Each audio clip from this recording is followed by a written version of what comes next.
My dear students and parents, this is Daniel and welcome back to our channel. NEET 2024 examination வர மே மாதம் 5ஆம் தேதி நடக்க போகுது. இந்திய அளவில் பார்த்தீங்கன்னா பல்வேறு இடங்களில் இந்த எக்ஸாமினேஷன் அப்படிங்கிறது நடக்கும்.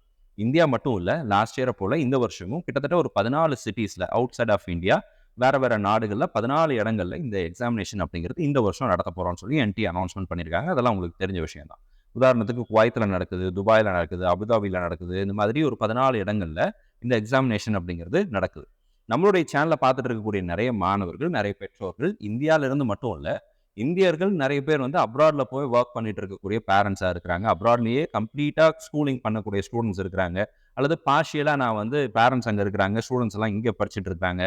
நிறைய விதமான கேட்டகரி ஆஃப் பீப்புள் அப்படிங்கிறது இருக்குது. அவங்களுக்கு நிறைய கன்ஃபியூஷன்ஸும் இருக்குது. எதை பற்றி அப்படின்னா, சார் எக்ஸாம் இந்தியாவில் எழுதணுமா, அப்ராடில் எழுதலாமா, இந்தியாவில் ஈஸியாக இருக்குமா, அப்ராடில் கஷ்டமாக இருக்குமா, இதை பற்றி என்ன நினைக்கிறீங்க? இந்த மாதிரி ஏகப்பட்ட கேள்விகளை நம்மக்கிட்ட தொடர்ந்து over the phone calls, over the comment section, over the WhatsApp messages, இந்த மாதிரி நிறைய விஷயங்களை நம்மக்கிட்ட கம்யூனிகேட் பண்ணி கேட்டுகிட்டே இருக்கிறாங்க. ஸோ இந்த வீடியோவில் நீங்கள் ஒரு வேளை அப்ராடில் இருந்து நீட்டுக்கு ப்ரிப்பேர் பண்ணிட்டு இருந்தீங்க அப்படின்னா, நீங்கள் காமனாக ஃபேஸ் பண்ணக்கூடிய சில கேள்விகளுக்குரிய பதில்களை இந்த வீடியோவில் பார்க்கலாம். இது வரைக்கும் வீடியோ ஒரு வேளை லைக் பண்ணால் பார்த்துட்டு இருந்தீங்கன்னா லைக் பண்ணிவிடுங்க. அண்ட் சேனலை சப்ஸ்கிரைப் பண்ணிக்கோங்க. And at the same time இந்த வீடியோவை உங்களுடைய நண்பர்கள் யாராவது அப்ராட்லேருந்து படிச்சுட்டு இருக்காங்க, அப்ராடில் நீட்டுக்கு ப்ரிப்பேர் பண்ணிட்டு இருக்காங்க, இல்லை பேரண்ட்ஸ் அண்ட் ஸ்டூடெண்ட்ஸ் ஃபேமிலியாகவே அப்ராடில் செட்டில் ஆகிட்டாங்க, அவங்க இந்தியாவில் தமிழ்நாட்டில் வந்து படிக்கணும், அது இந்தியாவில் இருக்கக்கூடிய மெடிக்கல் காலேஜில் படிக்கணும்னு ஆசைப்படுறாங்கன்னா அவங்களுக்கு கண்டிப்பாக அதை ஷேர் பண்ணுங்கள். This information will be definitely be useful for them as well as உங்களுக்கும் இது கண்டிப்பாக யூஸ்ஃபுல்லாக இருக்கும். So without wasting time, first நம்மகிட்ட நிறைய மாணவர்கள் கேட்கக்கூடிய ஒரு கேள்வி என்னன்னு சொல்லி கேட்டிங்க அப்படின்னா, சார் அப்ராடில் எழுதணுமா, இந்தியாவில் எழுதணுமா, இந்த ரெண்டில் டிஃபிகல்ட்டி லெவல் எப்படி இருக்கும் அப்படின்னு சொல்லி கேட்குறாங்க. ஒரு எஜுகேஷனிஸ்டாக நான் பார்க்குற பார்வை என்ன அப்படின்னா, நீங்கள் ஒரு மாணவராக, ஒரு ஸ்டூடெண்ட்டாக உங்களுடைய பாயிண்ட் ஆஃப் வியூவில் பொதுவாக எக்ஸாமினேஷன் அப்படிங்கிறது ஒரு சிலருக்கு, ஒரு 100 பேர் எழுதுறாங்கன்னு வச்சுக்கோங்களேன், அந்த 100 பேரில் 10 பேருக்கு ரொம்ப கஷ்டமாக இருக்கலாம், இன்னொரு 10 பேருக்கு ஆவரேஜாக இருக்குது சார், ரொம்ப பெருசாக இல்லை, போன வருஷம் எழுதுன மாதிரியே தான் இந்த வருஷம் இருக்குது அப்படின்னு சொல்லக்கூடிய மாணவர்களை பார்க்குறோம். இன்னும் ஒரு சிலர் நல்லா படித்த, நல்லா மார்க் வாங்கக்கூடிய டாப் பெர்ஃபார்மர்ஸ் இருப்பாங்கல்ல, அவங்கெல்லாம் பார்த்தீங்க அப்படின்னா ஆப்வியஸ்லி சார் ரொம்ப ஈஸி சார், பேப்பர்லாம் ஒன்றுமே இல்லை சார், ரொம்ப ரொம்ப ஈஸியாக இருந்துச்சு அப்படின்னு சொல்லக்கூடிய பேரண்ட்ஸ் ஸ்டூடெண்ட்ஸ் இருப்பாங்க. ஸோ ஸ்டூடெண்ட்ஸில் டிஃப்ரெண்ட் ஒப்பீனியன் அப்படிங்கிறது இருக்கும். So if you are a student and வாட்சிங் this video from abroad, then your perception அப்படிங்கிறதும் இந்த 100 பேர்த்தில் ஒவ்வொருத்தருக்கும் ஒவ்வொரு மாதிரி இருந்துச்சுல்ல, அதே மாதிரி தான் உங்களுக்கும் இருக்கும். பேரண்ட்ஸ்க்கும் ஆப்வியஸ்லி அதே மாதிரி தான், ஸ்டூடெண்ட்ஸ் சொல்கிறது தான் பேரண்ட்ஸ் கேட்குறாங்க. ஏன்னா students are going to right the examination, parents are going to observe you, நீங்கள் எப்படி எழுதுறீங்கிறத கேட்டு உங்ககிட்ட இருந்தால் கேட்டு தெரிஞ்சுக்க போகிறாங்க. ஸோ அப்போ நீங்கள் சொல்கிற பதில் தான் அவங்களுக்கு தெரியும். இப்போ ஒரு கல்வியாளரை நான் பார்க்குறது, ஒரு டீச்சராக நான் பார்க்குறது என்னன்னு சொல்லி கேட்டிங்கன்னா, நீட் எக்ஸாமினேஷன் வருஷம் டிஃபிகல்ட்டி லெவல்ங்கிறது இன்க்ரீஸ் ஆகிட்டே போகுது. 2021 விட 22 கொஞ்சம் கஷ்டமாக இருந்துச்சு, 22 விட 23 ஒரு கொஞ்சம் கஷ்டமாக இருந்துச்சு, 23 விட 24 அதே அளவில் டிஃபிகல்ட்டி அப்படிங்கிறது மெயின்டைன் ஆகலாம், அல்லது கொஞ்சம் கஷ்டமாக இருக்கலாம் அப்படிங்கிறது நம்மளுடைய. ஆனால் இது எனக்கு கஷ்டமாக இருக்குது அப்படிங்கிறதுக்காக எல்லாத்துக்கும் கஷ்டமாக இருக்கணுங்கிற அவசியம் கிடையாது இல்லையா? இப்போ நான் சொல்ல வர்றது என்னென்னா, நீங்கள் இந்தியாவில் எழுதுறது உங்களுக்கு கம்ஃபர்டபுளாக இருக்கா? If you are comfortable, are you comfortable if travelling from abroad to India? அங்கேருந்து நீங்கள் இங்கே ட்ராவல் பண்ணி இங்கே வந்து ஸ்டே பண்ணி கிளைமேட் சேஞ்சு, ஃபுட் சேஞ்ச் இதெல்லாம் எனக்கு பெருசாக தெரியாது சார், நான் அடிக்கடி வந்து போகிறேன், எனக்கு பிரச்சனை இல்லை அப்படின்னு நினச்சிங்கன்னா கோ ஃபார் இட். நீங்கள் வந்து இந்தியாவில் வந்து எழுதலாம். இல்லை சார், எனக்கு அந்தளவுக்கு ரிஸ்க் எடுக்க நான் விரும்பலை, நான் இங்கேயே எழுதுனா எனக்கு ஈஸியாக இருக்கும் அப்படின்னு நினச்சிங்க அப்படின்னா, நீங்கள் அப்ராட் கண்ட்ரீஸ்லேயே நீங்கள் ஆல்ரெடி என்ன பண்ணலாம் அப்படின்னா உங்களுடைய எக்ஸாமினேஷனை எழுதலாம். ஸோ சூஸ் வைஸ்லி, நீங்கள் எங்கே எழுத போகிறீங்க அப்படிங்கிறத வைஸாக சூஸ் பண்ணுங்கள்.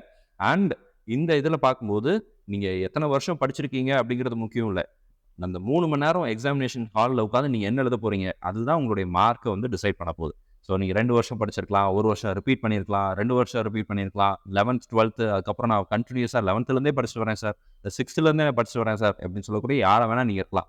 நீங்கள் எத்தனை வருஷம் ப்ரிப்பேர் பண்ணாலும் what you are going to right இந்த 3 hours 20 minutes எக்ஸாமினேஷன் சென்டரில் உட்காந்து 3 மணி நேரம் 20 நிமிஷம் நீங்கள் என்ன எழுத போகிறீங்களோ அதுதான் உங்களுடைய மார்க்கை டிசைட் பண்ண போகுது. ஸோ கம்ஃபர்டபுள் சுச்சுவேஷன் எது, கம்ஃபர்டபுள் பிளேஸ் எதுங்கிறத டிசைட் பண்ணுங்கள், அங்கே எழுதுங்க. எல்லா பக்கமும் கொஸ்டின் பேப்பர் ஒரே மாதிரி தான் இருக்கும், பெரிய டிஃப்ரென்ஸ்லாம் இருக்காது. செகண்ட் முக்கியமான கொஸ்டின், ஒரு வேளை சார் நான் இந்தியாவுக்கு வந்து எழுதுனா எனக்கு ஏதாவது அட்வான்டேஜ் இருக்குமா, எனக்கு ஒரு ஈஸி கொஸ்டின் பேப்பர் கிடைக்குமா அப்படின்னு கேட்பாங்க. அது வந்து பார்த்தீங்கன்னா இதுக்கும் ஃபஸ்ட்டு கேள்விக்கும் பெரிய வித்தியாசம் இல்லை.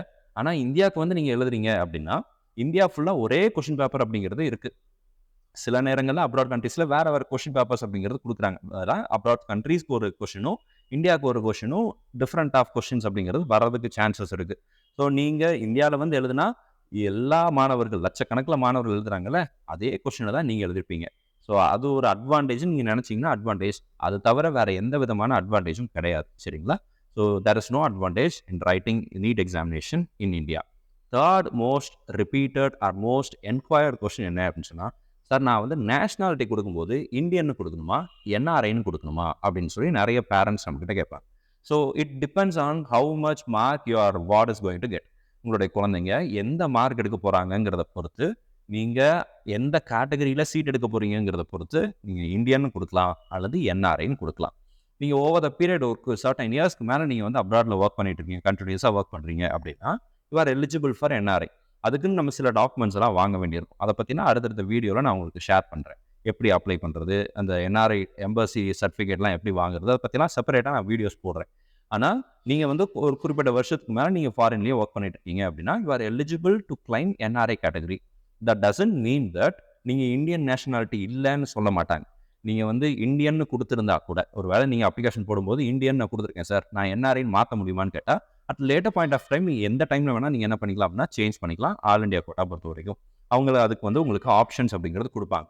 ஸோ ஆல் இண்டியா கோட்டாவில் நீங்கள் வந்து என்ஆர்ஐன்னு கொடுத்தீங்கன்னா கூட கவர்மெண்ட் காலேஜஸில் 15% சீட்ஸ் இருக்குல்ல, அதில் நீங்கள் பார்ட்டிசிபேட் பண்ணலாம் அண்டர் ஜென்ரல் கேட்டகரி. அதே மாதிரி தமிழ்நாட்டில் ஆல் இண்டியா கோட்டாவில் நீங்கள் என்ஆர்ஐன்னு கொடுத்துட்டு தமிழ்நாடு நேட்டிவிட்டி வச்சு நீங்கள் இந்தியன்னு கொடுத்து கூட நீங்கள் என்ன பண்ணலாம் அப்படின்னா பார்ட்டிசிபேட் பண்ணலாம். There is no doubt about it. இதை பற்றி தெளிவாக நான் அடுத்தடுத்த வீடியோவில் கவர் பண்ணுறேன்.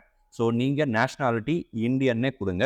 அல்லது நீங்கள் விருப்பப்படுறீங்க, எனக்கு என்னுடைய பையன் என்னுடைய பொண்ணு வந்து மார்க் ரொம்ப கம்மியாக தான் சார் வாங்குவாங்க, நான் என்ஆர்ஐ கேட்டகரியில் அவங்களுக்கு ஃபீஸ் கட்டி ஏதாவது ஒரு சீட் எடுத்து கொடுத்தலான்னு இருக்கிறேன் அப்படின்னு நீங்கள் நினச்சிங்கன்னா என்ஆர்ஐன்னு கொடுங்க. But you can change it. நீங்கள் வந்து கவுன்சிலிங் ஆரம்பிச்சதுக்கப்புறம் கூட ஆல் இண்டியா கோட்டாவில் நீங்கள் சேஞ்ச் பண்ணிக்க முடியும். தமிழ்நாட்டில் இந்த வருஷம் என்ன நார்ம்ஸ் கொடுக்குறாங்க அப்படிங்கிறத பொறுத்து இட் மைட் வேரி. இன்கேஸ் உங்களுக்கு இதை தவிர வேறு ஏதாவது கேள்விகளோ சந்தேகங்களோ இருக்குது, அண்ட் பர்சனலாக நீங்கள் என்கிட்ட இந்த டவுட்ஸை கிளாரிஃபை பண்ணணும்னு நினச்சிங்க அப்படின்னா டிஸ்கிரிப்ஷனில் ஒரு வாட்ஸ்அப் குரூப்னுடைய லிங்க் இருக்குது. மிஸ்பா ஓவர்சீஸ் அப்படின்னு சொல்லிட்டு ஒரு செப்பரேட் வாட்ஸ்அப் குரூப் அப்ராடில் இருக்கக்கூடிய பேரண்ட்ஸ் அண்ட் ஸ்டூடெண்ட்ஸுக்கு ஹெல்ப் பண்ணுறதுக்காகவே நம்ம வந்து இந்த வாட்ஸ்அப் குரூப்பை கிரியேட் பண்ணியிருக்கோம். நீங்கள் அப்ராட்லேருந்து இந்த வீடியோ பார்த்துட்டு இருக்கீங்க, உங்களுக்கு நிறைய சந்தேகங்கள் இருக்குது, இந்தியாவில் தமிழ்நாட்டில் இருக்கக்கூடிய மெடிக்கல் காலேஜஸ் இந்த கவுன்சிலிங் ப்ராசஸ் பற்றிலாம் நிறைய கேள்விகள் இருந்துச்சு அப்படின்னா to join in that group. அந்த குரூப்பில் நீங்கள் ஜாயின் பண்ணுங்கள். உங்களுடைய கேள்விகளை அந்த குரூப்பில் போடுங்க. அதுக்குரிய பதில்களை நம்ம வந்து அந்த குரூப்லேயே உங்கள் கூட நான் டேரெக்டாக லைவ்ல டிஸ்கஷன் பண்ணுறேன். ஸோ அது உங்களுக்கு கண்டிப்பாக ஹெல்ப்ஃபுல்லாக இருக்கும். ஸோ லிங்க் டிஸ்கிரிப்ஷனில் இருக்குது, மறக்காமல் ஜாயின் பண்ணுங்கள். அட் த சேம் டைம் இது வரைக்கும் நீங்கள் நம்மளுடைய சேனலை சப்ஸ்கிரைப் பண்ணால் பார்த்துட்டு இருந்தீங்கன்னா சப்ஸ்கிரைப் பண்ணிக்கங்க. மறக்காமல் இந்த வீடியோவுக்கும் ஒரு லைக் போட்டுருங்க. இந்த வீடியோவை ஆஸ் யூஷுவல் உங்களுடைய நண்பர்களுக்கும் நீங்கள் ஷேர் பண்ணுங்கள். தொடர்ந்து நம்மளுடைய சேனலுக்கு உங்களுடைய ஆதரவு அப்படிங்கிறது தேவை. ஸோ நீங்கள் சப்ஸ்கிரைப் பண்ணுறதன் மூலமாக உங்களுடைய ஆதரவை நீங்கள் நம்மளுடைய சேனலுக்கு கொடுக்கலாம். All the very best and thank you so much. இருக்கிற நாட்டில் கரெக்டாக எஃபெக்டிவாக யூஸ் பண்ணுங்கள். நீங்கள் படிக்க போகிற படிப்பு அப்படிங்கிறது உங்களுடைய மைண்டில் இருக்கணும்.